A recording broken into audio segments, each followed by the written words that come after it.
Halo Pak Ari dan semua teman-teman yang menyaksikan video ini. Perkenalkan, nama saya Marcelino Liputra dengan NIM 20220111005. Jadi di pembahasan mata kuliah tata kelola perusahaan dan manajemen risiko kali ini, saya ingin membahas terkait Enterprise Risk Management atau ERM versus manajemen risiko tradisional yang akan saya singkat sebagai MRT. Oke, jadi saya langsung masuk ke pembahasan yang pertama. Jadi di sini ada perbedaan utama IRM versus manajemen risiko tradisional atau MRT. Jadi yang pertama ini dari cakupan dan fokus. Nah, kalau yang tradisional ini cenderung fokus pada risiko individual dalam departemen atau fungsi-fungsi tertentu. Misalnya risiko keuangan di departemen keuangan, lalu risiko operasional di departemen produksi, atau risiko yang dapat diasuransikan.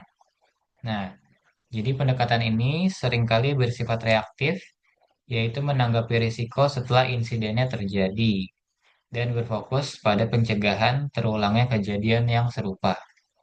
Nah, kalau enterprise risk management, dia ini mengambil pendekatan yang bersifat holistik dan terintegrasi. Jadi pendekatan ini tuh akan melihat semua risiko yang dihadapi organisasi secara keseluruhan, mulai dari risiko strategis, operasional, keuangan, hingga risiko compliance ataupun kepatuhan serta reputasi. Nah, IRM ini bersifat proaktif, yaitu berusaha mengidentifikasi, menilai, dan mengelola risiko sebelum terjadinya insiden. Serta mereka ini juga memahami bagaimana berbagai risiko ini saling memiliki sifat keterkaitan dan berinteraksi di seluruh organisasi. Nah, lalu untuk yang poin kedua, di sini ada koneksi dengan strategi. Nah, kalau yang sifatnya tradisional ini itu kurang terintegrasi dengan strategi bisnis secara keseluruhan. Manajemen risiko ini juga seringkali dipandang sebagai fungsi terpisah atau biaya yang harus ditanggung atau dianggap sebagai beban. Nah, sedangkan di IRM itu sepenuhnya terintegrasi dengan strategi dan tujuan bisnis. Jadi, hal ini tuh dapat membantu dewan direksi dan eksekutif manajemen dalam membuat keputusan strategis yang bersifat lebih baik dengan mempertimbangkan risiko dan peluang secara bersamaan. Lalu IRM ini juga memastikan bahwa setiap pengambilan risiko dengan ambang batas risiko yang telah diatur sebelumnya. Lalu untuk poin yang ketiga, di sini ada identifikasi dan prioritas risiko. Nah, kalau yang tradisional, ini sering dilakukan secara terpisah oleh masing-masing departemen. Nah, hal ini tuh bisa menyebabkan duplikasi upaya dan kegagalan dalam melakukan identifikasi risiko lintas fungsi atau risiko yang memburuk karena interaksi antar departemen yang kurang sinergis. Lalu kalau yang IRM, ini mereka akan melibatkan identifikasi risiko terpadu di seluruh organisasi. Jadi tentunya hal ini tuh memungkinkan pemahaman yang lebih komprehensif tentang potensi dan ancaman serta peluang yang bisa dilakukan. Lalu poin yang berikutnya ada respons dan budaya risiko. Untuk yang tradisional ini cenderung lebih kaku dan fokus pada penghindaran risiko. Kalau yang IRM ini sifatnya lebih dinamis, fleksibel, dan adaptif. Lalu untuk poin yang kelima, ini ada poin pelaporan dan tata kelola.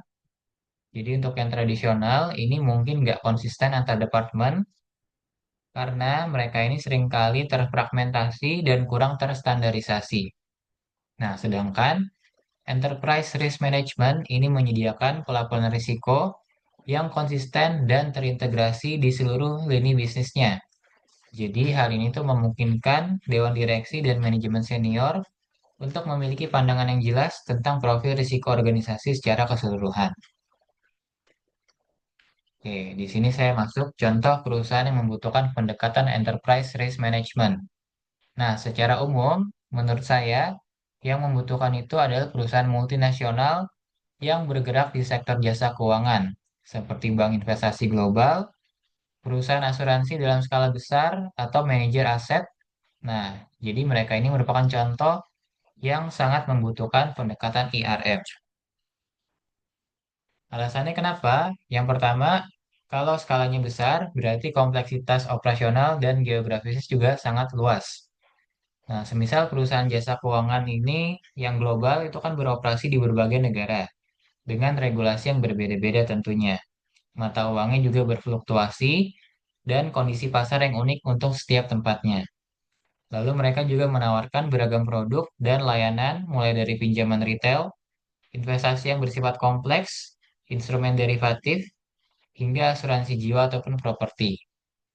Nah, sektor keuangan ini juga sangat rentan terhadap risiko sistemik, di mana kegagalan salah satu institusi itu dapat memicu efek domino, yang tentunya sangat merugikan perusahaan. Lalu yang berikutnya, industri jasa keuangan itu sangat diatur. Jadi regulasinya itu sangat banyak di setiap region atau kawasannya. Nah, yang berikutnya itu ada risiko ke reputasi dan kepercayaan publik. Kan kita tahu nih, kepercayaan ini adalah mata uang utama di sektor jasa keuangan tentunya.